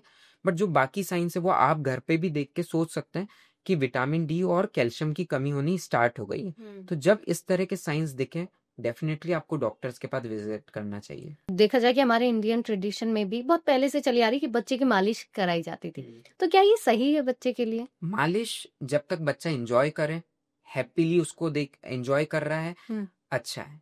अब बहुत तेज कर रहे कई हैं, बार बच्चे रोते हैं फिर भी करते हैं कि मसल्स स्ट्रांग होंगे। Right, this is the wrong technique. बच्चों की हड्डियां बहुत नाजुक है, हाँ। आपने उनको ज्यादा स्ट्रेच करा, आपने उनको गलत तरीके से उठाया, उनके बोन्स डिसलोकेट हो जाएंगे। कई बार ऐसे केसेस आते हैं जहाँ पे दिस डिसलोकेशन, शोल्डर डिसलोकेशन बहुत कॉमन है, हम हड्डी के डॉक्टर को दिखाते रहते हैं, वहां पे हमें समझ नहीं आता कि वो हड्डी को डिसलोकेट करने वाले ही हम लोग करेक्ट, वो पहले से ही हो गई, पहले से ही हो गई है। तो उनको मालिश करना तब तक अच्छा है जब तक वो बहुत स्मूथ हैंड से हो, वो एक बोन्स को हेल्दी इंजॉयमेंट दे, वो अच्छे हैं। बच्चा रो रहा है, तेज तेज रगड़ रहे हैं, ट्विस्ट एंड टर्न कर रहे हैं इन ए रॉन्ग डायरेक्शन, रॉन्ग है, बोन डिसलोकेट हो सकते हैं, आगे चल के बड़ी प्रॉब्लम हो सकती है। कॉन्स्टिपेशन और डाइजेशन प्रॉब्लम बच्चों में अगर देखी जाती है तो इसको कैसे पेरेंट्स जो है प्रिवेंट कर सकते हैं? सो कॉन्स्टिपेशन और डाइजेस्टिव सिस्टम के इश्यूज पूरा डाइजेशन से रिलेटेड, मॉडर्न लाइफस्टाइल इसका बहुत बड़ा कॉज है। डाइजेशन के लिए सबसे इम्पोर्टेंट है कि फाइबर बहुत ज्यादा हो डाइट में। 6 मंथ्स पे हम लोग ध्यान नहीं देते हैं, सिर्फ मिल्क देते रहते हैं, जो हमारे डाइजेस्टिव सिस्टम को पुअर बना देता है। अगर फाइबर एडिक्वेट अमाउंट में होंगे तो फाइबर, ये डाइजेस्टिव सिस्टम एक पाइप की तरह है, पाइप में अगर कुछ भी जाम हो रहा है वो कॉन्स्टिपेशन है, उसको स्मूथ करने के लिए जो ग्रीस का काम कर रहा है वो हमारे फाइबर्स हैं, और उसको आगे जो धकेल रहा है वो हमारा वाटर है। तो जहां पे वो ग्रीस लग गया, मतलब फाइबर लग गया वॉल्स पे और पानी आ गया, हमें कॉन्स्टिपेशन नहीं होगा। फाइबर्स दालों में मिल जाता है, फ्रूट्स मिल जाता है, वेजिटेबल्स में मिल जाता है। और फ्रूट्स को भी जो एक न्यू ट्रेंड शुरू हुआ है, जिसमें हमारी बहुत गलती नहीं है, कि स्किन पील कर देते हैं आउटर लेयर की और फिर देते हैं हम फ्रूट्स को, क्योंकि हमने सुना है वैक्स आने लग गया है उनको अच्छा दिखने वाला बनाने के लिए। तो थोड़ा बहुत मैं एग्री करूंगा कि हाँ वो वैक्स लगाते हैं, बट या तो आप ऑर्गेनिक लें, कहीं ऐसी विलेजेस से लें जहाँ पे वो वैक्स ना लगा हो, बट ये फाइबर जो आउटर स्किन है इसको जरूर दें, क्योंकि जो सबसे अच्छा पार्ट है किसी फ्रूट का वो है उसके फाइबर्स, वो उसका आउटर कवर है। और जब ये बॉडी में जाएंगे with adequate amount of water, मतलब कि जितना वजन है बच्चे का उसको आप 100 से इंटू कर दें, तो वो सिंपल वाटर कैलकुलेशन है। अगर 8 किलो का बच्चा है, 6 महीने से ऊपर का है, तो आपको कहीं ना कहीं 800 ml वाटर देना है। इस वाटर में सब कुछ आ गया, जो दूध से गया वो वाटर भी आ गया है, इसमें वो वाटर भी आ गया है जो पानी में आपने लिया है, और वो भी आ गया जो खाने बनने के लिए यूज हुआ है। तो ये सब मिला के आप 800 ml का पानी दें, मतलब वाटर की समझे तो 200-300 ml, यहाँ से इंट्रोडक्शन वाटर का स्टार्ट कर दें। वाटर जाएगा तो कॉन्स्टिपेशन नहीं होगा। सेकेंड थिंग, जंक फूड को कम रखें, जितना जंक होगा वो बॉडी में जम जाएगा, जंक फूड को आप कम रखेंगे। थर्ड थिंग, एक्सरसाइज रहेगी तो हमारा सिस्टम आगे बढ़ता रहेगा, वो डाइजेशन प्रॉपर करता रहेगा। तो रेगुलर एक्सरसाइज रखें, हैबिट्स को, रात को खाना, सुबह ब्रेकफास्ट को स्किप करना, ये चीज नहीं करें। रात को थोड़ा जल्दी खा लें, मे बी 7-8 o'clock, उसके बाद 1-2 घंटे का टाइम लें, थोड़ा वॉक कर लें, सुबह ब्रेकफास्ट को स्किप नहीं करें, फ्रूट्स और वेजिटेबल को एडेड रखें, ये आपके डाइजेस्टिव सिस्टम को हमेशा अच्छा रखेगा। कई बार बच्चों में एलर्जीज भी देखने को मिलती हैं, तो आपके पास पेरेंट्स कंसर्न लेके आते होंगे, तो क्या कॉमन एलर्जीज है जो बच्चों में देखी जाती हैं? सो एलर्जी जो है 2-3 मैनिफेस्टेशन होते हैं। सबसे पहले उसका रेस्पिरेटरी मैनिफेस्टेशन होता है, मतलब खांसी चलना, छींक चलना, नाक बहना, ये एक एलर्जी का पार्ट है। सेकेंड पार्ट, पेट खराब हो जाना, पेट में जाम हो जाना, पेट दुखना, second part of allergy. Third part, rashes आ जाना, लाल लाल निशान दिखना, ये भी एलर्जी का पार्ट है। फोर्थ पार्ट की आंखों पे स्वेलिंग आ गई, जिसको हम एनाफाइलेक्सिस बोलते हैं, होठों पे सूजन आ गई, ये भी एलर्जी का पार्ट है। ये सारी एलर्जीज हैं। बहुत सारे मॉडर्न टाइम्स में ये देखा गया है कि डिफरेंट डिफरेंट खाने की चीजों से ये एलर्जी होने लग गई है। जैसे कि किसी को नट से होती है, पीनट से होती है, किसी को मिल्क से हो सकती है, किसी को आमंड से हो सकती है। तो ये जो चीजें हैं, अगर आपको लग रहा है कि हम जब भी खा रहे हैं और हमारी बॉडी को ये सूट नहीं कर रही, it's better to avoid those things. Allergy test कराने के लिए नहीं बोल रहा हूँ, क्योंकि कराएंगे तो 10 चीजें निकल के आ जाएगी। जिस चीज को आपको खाने से लगता है कि मैंने मशरूम खाया उसी के बाद एलर्जी हुई, मैंने पाइनएप्पल खाया उसी के बाद एलर्जी हुई, it's better to avoid. Don't do such things कि नहीं मेरे को, मैं रोज थोड़ी क्वांटिटी में खाऊंगा और फिर धीरे धीरे धीरे उसकी एलर्जी कम हो जाएगी। Why we need this? We have adequate amount of nice things to eat. वो खाएं, उस चीज जिससे एलर्जी हो रही है उसको अवॉइड कर दें। अब ये एलर्जी अगर बाई चांस हो जाती है तो आप डॉक्टर के पास जाएं। काफी चीजें तो हमारी सिंपल एलर्जी के रिजॉल्विंग टैबलेट्स या सिरप्स और प्लस एडिक्वेट वाटर इनटेक से ही रिजॉल्व हो जाएगी। बच्चों के लिए एंटीबायोटिक्स का यूज कितना सही है और अगर अवॉइड कब किया जा सकता है? सो एंटीबायोटिक वर्ड को सबसे पहले समझना पड़ेगा। एंटी मतलब होता है अगेंस्ट, बायोटिक होता है life. Anything which is against the life it is antibiotic. Antibiotic, और इसमें ये बैक्टीरियल लाइफ पे मेनली फोकस करते हैं। तो सबसे पहला पार्ट कि जहां एंटीबायोटिक बैक्टीरिया को मार रही है, कहीं ना कहीं हमारे अच्छे हेल्दी बैक्टीरिया बॉडी के वो भी मर रहे हैं। हमारा सिस्टम कहीं ना कहीं उस चीज को सफर करेगा। कई बार आप एंटीबायोटिक लेते हैं और लूज मोशंस लग जाते हैं। The main reason is that only कि उससे हेल्दी बैक्टीरिया भी मर गए। तो आपको ये समझना पड़ेगा कि antibiotic is not something very great. Second thing, क्योंकि ये एंटीबायोटिक्स हैं, बैक्टीरिया के अगेंस्ट है, वायरल डिजीजेस में इनका कोई रोल नहीं है। हमें एंटीवायरल, हमें कफ कोल्ड हुआ है, वायरल इलनेस हुई है और हम एंटीबायोटिक ले रहे हैं, कोई सेंस नहीं है। हम एंटीबायोटिक कई बार विदाउट प्रिस्क्रिप्शन ले लेते हैं, क्योंकि हमारे जो फर्स्ट जिनको हम दिखाते हैं वो होते हैं दवाई की दुकान वाले भैया। सेकेंड जो पर्सन होता है वो आसपास में गली में बैठे हुए छोटे डॉक्टर्स। थर्ड, वहां तक हमारा सॉल्यूशन नहीं पहुंचता, हम पहुंचते हैं पीडियाट्रिशियन के पास।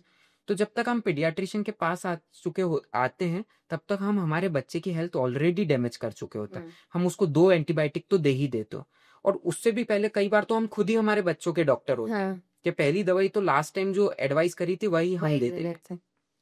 एंटीबायोटिक इस तरह से काम नहीं करती है।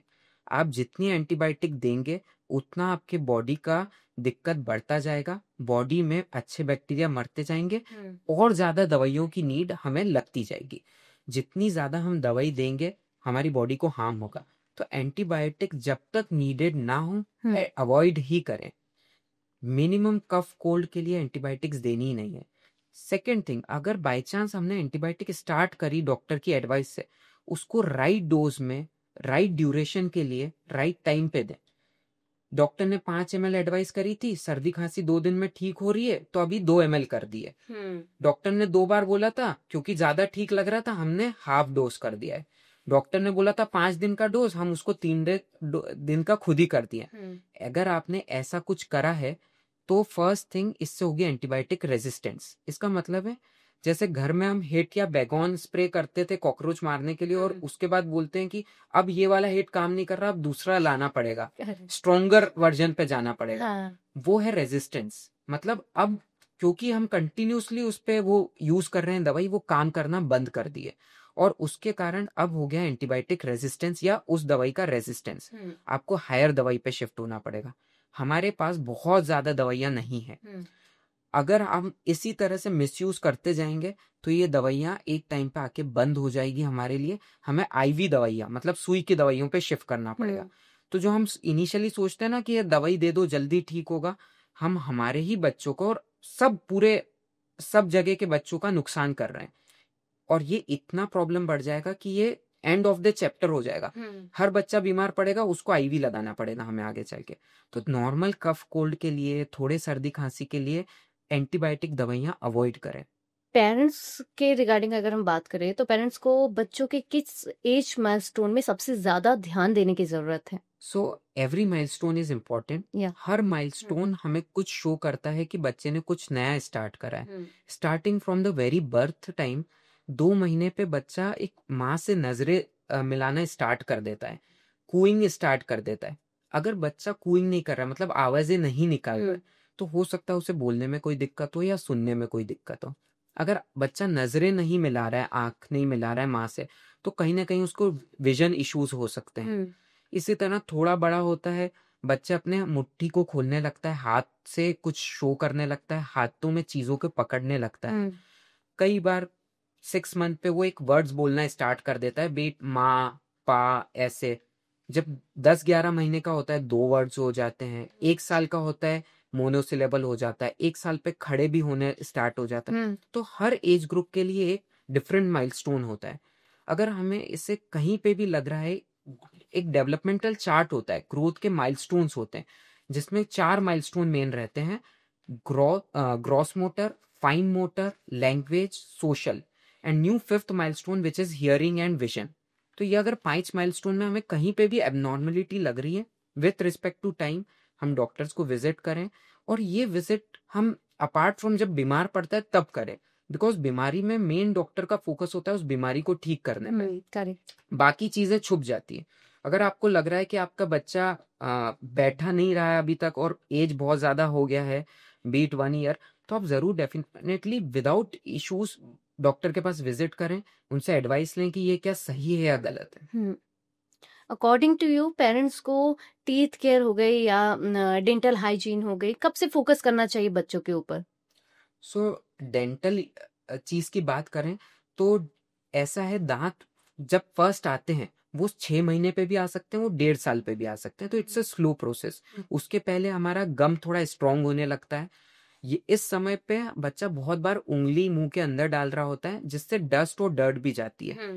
हम सोचते हैं दांत आ रहे हैं, कुछ ना कुछ इशू है और लूज मोशन है। तो चीजें सही है कि दांत आने से लूज मोशन हो सकते हैं, बट दैट इज बिकॉज कि बच्चे ने वो डस्ट वाली उंगली मुंह के अंदर डाली है। उसको यूं नहीं सोचे कि दांत आ रहे हैं तो लूज मोशन होना ही होना है। बीच का एक प्रोसेस स्किप ना करें। उंगली डाली है जिसमें गंदगी लगी हुई थी, हाथ को क्लीन रखें। इसके लिए ठीक है, आप नहीं जा रहे हैं डेंटल हाइजीन पता करने, चलेगा। लेकिन कुछ चीजें ध्यान दें, जैसे कि जब दूध पिला रहे हैं या बॉटल से आइडियली आपको दूध पिलाना ही नहीं चाहिए, बट अगर आप पिला रहे हैं तो डेली आप 2 टाइम बच्चे का ओरल ग्लूकोसा क्लीन करें। वेट डैम्प क्लॉथ लें या उंगली लें, एक रोल कर दें बच्चे के माउथ के अंदर, सो दैट कुछ भी वहां पे जमे नहीं। दूध पीते पीते बच्चे को बिल्कुल नहीं छोड़े। अगर आपने बॉटल मुंह के अंदर लगा के या ब्रेस्ट फीडिंग करते करते सुला दिया है, ये शुगर रहता है इस दूध में, लैक्टोज रहता है, वो रात भर बच्चे के मुंह में रहेगा, जम्स उस पे ग्रो करेंगे और मुंह का ओरल हाइजीन बैड होता जाएगा। तो यहाँ तक तो आप खुद कर सकते हैं। फर्स्ट दांत जैसे ही आता है उसके 5-6 महीने के अंदर, या जब फर्स्ट दांत आता है 1 ईयर के अराउंड पे, जब भी आप डेंटिस्ट को जरूर एक बार दिखाएं। नॉर्मल हाइजीन मेजर जैसे कि ब्रशिंग ऑफ द टीथ, दांत आने के बाद आप स्टार्ट कर सकते हैं, बट ध्यान रखें बहुत सॉफ्ट ब्रिसल्स वाले छोटा सा ब्रश होना चाहिए, जिसपे एक राइस के दाने जितना पेस्ट होना चाहिए, जो कि एक फ्लोराइड वाला टूथपेस्ट हो तो ज्यादा अच्छा रहे। हमेशा उनको अंडर ऑब्जर्वेशन रखें कि वो उतार तो नहीं रहे। जो एड में आता है कि एक बड़ा सा ब्रश और एक इस तरह की लेयर लगी है वो पेस्ट की, वो गलत है। उतना पेस्ट हमें यूज नहीं करना है। इवन जब बच्चा बड़ा हो जाता है, 2-3 साल का हो जाता है, तब भी एक पीनट जितना बड़ा, मटर के दाने जितना बड़ा, उतना ही पेस्ट यूज करें। बहुत ज्यादा अमाउंट में पेस्ट यूज करने की जरूरत नहीं है।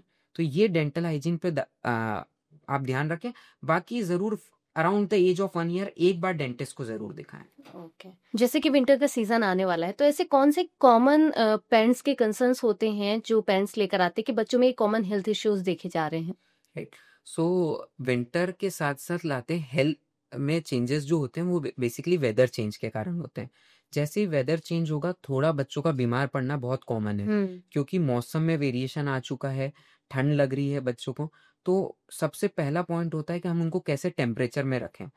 आई यूजुअली से कि ऐसा टेम्परेचर हो जो हमें अच्छा लग रहा है वैसा ही बच्चों को, but with one extra layer of clothing, क्योंकि उनको टेम्परेचर रेगुलेशन में थोड़ा सा इशू होता है। तो आप जितना लेयर खुद पहने हुए हैं, अगर आपने 2 लेयर पहन रखा है तो बच्चे को 3 लेयर क्लॉथिंग का मिला है। बहुत ज्यादा एक्स्ट्रा वार्म नहीं कर दें कि 4-4 5-5 लेयर है, बच्चे को पूरी तरह से कवर कर दिया है। ना कि बहुत कम रखें कि एक स्मॉल टी शर्ट पहना रखा उसको ठंड लग रही है। सो इस पे ध्यान दें। सेकेंड थिंग, मिटन्स पहनाएं, हाथ के मोजे, पैर के मोजे, कान कवर्ड रखें। जितना ये कवर्ड होंगे एयर की एंट्री के चांसेस कम हो जाते हैं। ठंडक सबसे ज्यादा पैर से, हाथों से और कान से जाती है। अगर ये कवर्ड रहेंगे तो उनको उतना ठंड नहीं लगेगा, वो टेम्परेचर को इजीली एडजस्ट कर पाएंगे। Third thing, avoid temperature variation. हम एक गर्म रूम में हैं, हम सीधे ठंडे रूम में चले गए, या बाहर मौसम ठंडा है, हम एक गर्मी वाले रूम में थे, अंदर पूरी वार्मिंग थी, और सीधे अचानक से शाम के टाइम पे बच्चे को एक ठंडे वेदर में ले गए। अगर ये टेम्परेचर वेरिएशन होगा, बच्चे को छींके चलना, खांसी आना, नाक बहना बहुत कॉमन रहेगा। तो इन पे ध्यान रखें न्यूबॉर्न्स के लिए। कि इसकी वजह से इम्यूनिटी वीक हो सकती है बच्चों की? इम्यूनिटी वीक नहीं होगी, बट जब जैसे ही बच्चे को सर्दी खांसी होगा, आप चाहेंगे कि बच्चे को मेडिसिन दें, मेडिसिन का भी मिस यूज होगा, और सेकेंड थिंग, आपके बेबी के हेल्थ उस पर और ज्यादा बिगड़ेगी। सो बस इतना ध्यान रखिए कि ये टेम्परेचर वेरिएशन अगर अवॉइड कर लें, थोड़ा सा हमें लग रहा है बच्चा ठंडक है, गर्म कपड़े को सेक के चेस्ट पे हॉट फॉर्मेंटेशन कर लें, जिससे गर्म सिकाई मिल जाए। थोड़ा बड़ा बच्चा है जो पानी पी सकता है, उसे ल्यूकवार्म वाटर पिलाते। अगर थोड़ा बहुत आपको लग रहा है कि नोज ब्लॉक है, थोड़ी सर्दी हुई है, विंटर वेदर है, आप उसको स्टीम इनहेल करा दें। माइल्ड कफिंग है, आप शहद 1 साल से ऊपर के बच्चे को हनी दे सकते हैं मॉर्निंग इवनिंग में। तो ये चीजें कॉमन मेजर्स विंटर सीजन में अगर हम ले तो बेटर रहता है, rather than going on medicine for a lot of thing. But हाँ, जहाँ नाक कंटिन्यूसली बह रहा है, मेडिसिन की भी जरूरत पड़ सकती है। तो सिर्फ एक टेम्परेचर वेरिएशन को अवॉइड करने से काफी हेल्थ इश्यूज बच सकते हैं विंटर मौसम। पहले के टाइम से अगर हम कंपेयर करें तो अब जो पेरेंटिंग स्टाइल उसमें काफी सारे चेंजेस आ गए हैं। मॉडर्न पेरेंटिंग स्टाइल में आपको क्या लगता है कि कौन सी सबसे बड़ी स्ट्रेंथ है या कोई गलती है जो पेरेंट्स अक्सर करते हैं? सी मॉडर्न पेरेंटिंग के साथ दोनों चीजें हैं, उसमें स्ट्रेंथ भी है कुछ और उसके कुछ नुकसान भी है। स्ट्रेंथ की बात करें तो क्योंकि हम इतना सारा सोशल मीडिया स्क्रीन देखते हैं, हम बहुत जल्दी अब अवेयर हैं कि क्या चीजें गलत जा रही है। जैसे कि डेवलपमेंटल माइलस्टोन्स की बात करें, वैक्सीनेशन की बात करें, या हेल्थ रिलेटेड एजुकेशन की बात करें, हम बहुत ज्यादा अवेयर हो गए मॉडर्न टाइम में। अगर बच्चा थोड़ा सा भी डेविएट होता है, हम इमीडिएटली डॉक्टर को विजिट कर लेते हैं। डिजीजेस के लिए हम बहुत ज्यादा अवेयर हो गए हैं। हमें डिजीज होती है और हमें कहीं ना कहीं वीडियोस पे पता चल जाता है ये डिजीज का इशू चल रहा है, तो हम सेफगार्ड करना स्टार्ट कर देते हैं। करेक्ट। आजकल की पेरेंटिंग में पेरेंट्स बहुत ज्यादा प्रोटेक्टिव भी हो गए हैं, जो कुछ लिमिट तक अच्छा भी है। हम अगर हमारे बच्चे को कफ कोल्ड है, हम उसे स्कूल नहीं भेजते हैं। अगर हमारे बच्चे को कोई कम्युनिकेबल डिजीज है like hand foot mouth disease, हम उन्हें अवॉइड करते हैं कि स्कूल नहीं जाना है। ये अच्छी बात है मॉडर्न पेरेंटिंग की। पहले के टाइम पे इतना ध्यान नहीं दिया जा सकता था। आप बात करें क्या लॉसेस हैं, पहले के टाइम पे क्योंकि फुल फैमिलीज रहती थी, उस एक बच्चे के ध्यान पे पेरेंट्स पूरी तरह से बच्चे पे फोकस ज्यादा रहते थे, कंपैरेटिवली टाइम ज्यादा मिलता था, तो बच्चा एक हेल्दी ग्रो उसमें रहता था। उसकी हर बुरी आदतों पे ध्यान दिया जाता था, उसको टाइम दिया जाता था। मोबाइल वगैरह नहीं थे तो हम उनके साथ टाइम स्पेंड ज्यादा करते थे। कोई ना कोई तो बच्चे को रहता था घर में जो खाने पीने पे ध्यान दे देगा, कोई ना कोई उसके डेवलपमेंट पे ध्यान दे देगा। विथ मोबाइल वो हमारा ध्यान थोड़ा सा कम हो गया है। हेल्थ रिलेटेड भी ध्यान दिया जाता था कि बच्चा प्रॉपरली खाना ले रहा है कि नहीं। तो ये चीजें ओल्ड वाले टाइम पे थोड़ी सी ज्यादा ध्यान दी जाती है। मॉडर्न टाइम में हमारे पास टाइम कम हो गया है, जो टाइम बचा है वो भी चीजों में बढ़ गया है कि हमें आउटिंग भी करना है, हमें मोबाइल पे भी ध्यान देना है, हमें वर्क आवर्स बढ़ चुके हैं। तो कहीं ना कहीं थोड़ा सा सेक्रीफाइस हो जाता है। बच्चा घर पे कई बार नैनी के भरोसे रहता है, तो जो बॉन्ड होता था मदर या पेरेंट्स का बच्चों के साथ, वो बॉन्ड थोड़ा सा वीक हो गया है। इन पे ध्यान नहीं दिया जा सकता, बच्चों पे बात नहीं करते हैं, तो कई बार नई चीजें जैसे कि डिप्रेशन हो गया, एंजाइटी हो गई, स्कूल प्रॉब्लम्स हो गए, पीयर प्रेशर हो गया, हमारे पास टाइम नहीं होता ये बातें करने का। बच्चों के सेपरेट रूम्स हो गए हैं, जहाँ पे वो क्या कर रहे हैं पूरे दिन उस रूम में हम ध्यान नहीं दे पाते हैं। तो वो थोड़ा सा इशू है। आप प्राइवेसी दें बच्चों को, बट इतना भी नहीं कि हाँ उनकी इतनी ज्यादा प्राइवेट लाइफस्टाइल हो जाए कि हम उन पर ध्यान नहीं दे पाए। तो कोई भी चीज अच्छी भी है, उसके नेगेटिव साइड, उनको एक बैलेंस जब तक नहीं बनाएंगे वो अच्छी नहीं रहेगी। अगर एक पेरेंट आपसे एक गोल्डन रूल पूछे कि बच्चा हैप्पी और हेल्दी ग्रो करे, तो आप क्या टिप देना चाहेंगे? टाइम दे दीजिए बच्चे को, प्रॉपर टाइम दे दीजिए, आपको खुद ही पता चलता जाएगा वो हेल्दी ग्रो कर रहा है कि नहीं। Be it breastfeeding, starting from the breastfeeding, अगर हमारे पास प्रॉपर टाइम है, टेक्निक हमें कोई भी सिखा सकता है कि ब्रेस्ट फीडिंग कैसे करना है, ऊपर कितनी देर तक रखना है, बट अगर हमारे पास टाइम होगा तो थोड़ा बड़ा होता है बच्चा, हम बोलते हैं जल्दी खा ले, खाए और काम खत्म, वैसा नहीं, आपको उसके साथ इन्वॉल्व करना पड़ेगा। टाइम लग रहा है तो भी आप उसको इन्वॉल्व करेंगे, टाइम इन्वॉल्व होगा, एक्टिविटी इन्वॉल्व होगी, तो बच्चा अच्छे से खाने लगेगा। अगेन थोड़ा बड़ा होता है, स्कूल जाने लगता है, हमारे पास टाइम है उससे डेली पूछने के लिए क्या हो रहा है उसकी लाइफ में, वो हमें सब बताएगा। अगेन उसकी एंजाइटी डिप्रेशन वाले इश्यूज आएंगे ही नहीं। जितना हम टाइम देंगे बच्चे को और बच्चे के लिए, बच्चे को जानने में, वो बच्चा हेल्दी ग्रो करेगा। जहां हमने टाइम दिया और हमें पता चलेगा कि बच्चा बैठ नहीं रहा है, कुछ तो इशू है, बच्चा एक ही खिलौने के साथ क्यों इन्वॉल्व है, बच्चा क्यों एग्रेसिव हो रहा है, तो हमें उसकी प्रॉब्लम्स अपने आप पता चलती जाएगी। एक बार पता चली तो वो हम डॉक्टर से कभी भी पूछ सकते हैं, बट हमें अगर पता ही नहीं होगी कि वो हेल्दी ये चीज गलत कर रहा है या ये चीज रॉन्ग कर रहा है, तो फिर हम नहीं पता कर पाएंगे कि गलत हो भी रहा है कि नहीं। करेक्ट। डिसिप्लिन और अगर स्ट्रिक्टनेस की बात करें, इन दोनों के बीच में एक हेल्दी बैलेंस कैसे बना सकते हैं पेरेंट्स? से डिसिप्लिन सिखाना बहुत जरूरी है। हर डिमांड को आप पूरी करेंगे वो टेंट्रम्स में कन्वर्ट हो जाएगी। हर चीज को हम इतना ध्यान नहीं देंगे तो गलत चीजें फॉलो होने लग जाएगी। बच्चे पे फोकस नहीं रखेंगे, वो कहीं क्या कर रहा है, क्या चीजें कर रहा है, आपको डिसिप्लिन ही नहीं है कि वो आपको बताए, तो वो गलत चीजों में लग सकता है। तो डिसिप्लिन सिखाना तो बहुत जरूरी है बच्चे को, बट इसको एक प्रॉपर टेक्निक के साथ सिखाएं, खुद लाइफ में उस चीज को इन्वॉल्व करें तो बच्चा भी उस चीज को देखेगा। कभी कभी ये होता है कि मॉडर्न लाइफ के साथ हम बच्चे पे डिसिप्लिन सिखाते सिखाते रूड हो जाते हैं, चिल्ला देते हैं। करेक्ट। जहां पर ये चीज हो गई है या पहले तो नहीं होनी चाहिए, अगर गलती से हो गई है तो बच्चे को समझाएं कि मैंने ये चीज गलत बोल दी थी आपको, ये चीज गलत है, I am sorry for that, और उसके बाद उसको इन्वॉल्व करें कि इस तरह से सही करना है। उससे बच्चे में 2-3 चीजें डेवलप होगी, उसको पता चलेगा कि मैंने कुछ गलत करा था, मम्मी ने चिल्लाया मुझे या पापा ने चिल्लाया, तो वो खुद भी सॉरी बोल रहे हैं, मतलब ये चीज गलत थी। सही चीज क्या है हमने वो भी सिखा दी। तो स्ट्रिक्टनेस करें बच्चे के साथ, बट इस लेवल पे नहीं कि वो डरने लग जाए आपसे। So there should be a balance. Discipline सिखाने के साथ साथ आपको ये भी ध्यान रखना है कि वो गलत वे पे ना जाए, और गलती से कुछ गलत हो गया है तो उसको उसी टाइम के साथ ठीक कर दें। Ego should not come in between you and your child. वो बहुत छोटे हैं, अगर वो चीज गलत कर भी रहे हैं तो उन्हें अभी इस चीज की समझ नहीं है। वो एक क्ले की तरह है, आप उनको जैसा मोल्ड करेंगे वो वैसा डलते जाएंगे। आप उनके साथ गुस्सा करेंगे, आगे चल के वो खुद आपके साथ गुस्सा करेंगे, वो इंटरेक्ट नहीं करेंगे, वो गलत चीजों में इन्वॉल्व हो जाएंगे। सो गलती करने में माफी मांग लेना ज्यादा अच्छा है अगर हमने कुछ गलत करा है। तो कहा जाए कि जो इमोशंस हैंडल करना होता है वो बच्चों को उसी टाइम से सिखाना ज्यादा अच्छा होता है। राइट। इमोशंस एक ऐसी चीज है जो धीरे धीरे, कुछ बच्चे अलग अलग पर्सनालिटी के रहेंगे, कुछ एंगर रहेंगे, कुछ में एक थोड़ा सा रूडनेस हो सकता है, कुछ इंट्रोवर्ट होंगे, कुछ एक्सट्रोवर्ट होंगे, कुछ बहुत कम बोलेंगे। तो हर एक पर्सनालिटी डिफरेंट होती है। उस चीज की पर्सनालिटी को हमें उनको प्रॉपर बोलना चाहिए, ये ठीक पर्सनालिटी। हाँ, कुछ गलत लगे तो उसको बताएं भी कि ये इसमें ये चेंज करा जा सकता है, बट ये एक्सपेक्ट नहीं करें कि वो अपनी पर्सनालिटी से पूरा डिफरेंट काम करेगा।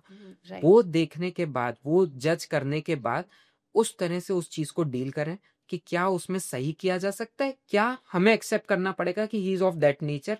उसको बहुत ज्यादा चिढ़ाए नहीं उस चीज पे।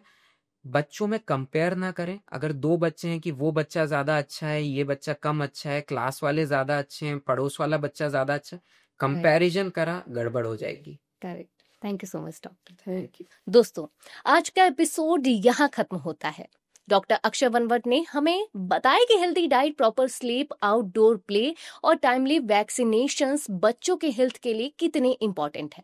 हाँ, चैलेंजेस जैसे मेल न्यूट्रिशन और हाई इन्फेंट मोर्टिलिटी एग्जिस्ट करते हैं, लेकिन पेरेंट्स छोटी छोटी हेल्दी हैबिट्स अडॉप्ट करके डिफरेंस ला सकते हैं। बिगेस्ट लर्निंग ये है कि मिथ्स को साइड रखिए और एक्सपर्ट एडवाइस फॉलो करिए। अगर आपको ये पॉडकास्ट यूजफुल लगा हो तो शेयर कीजिए और हमारे चैनल को फॉलो करना बिल्कुल ना भूलें।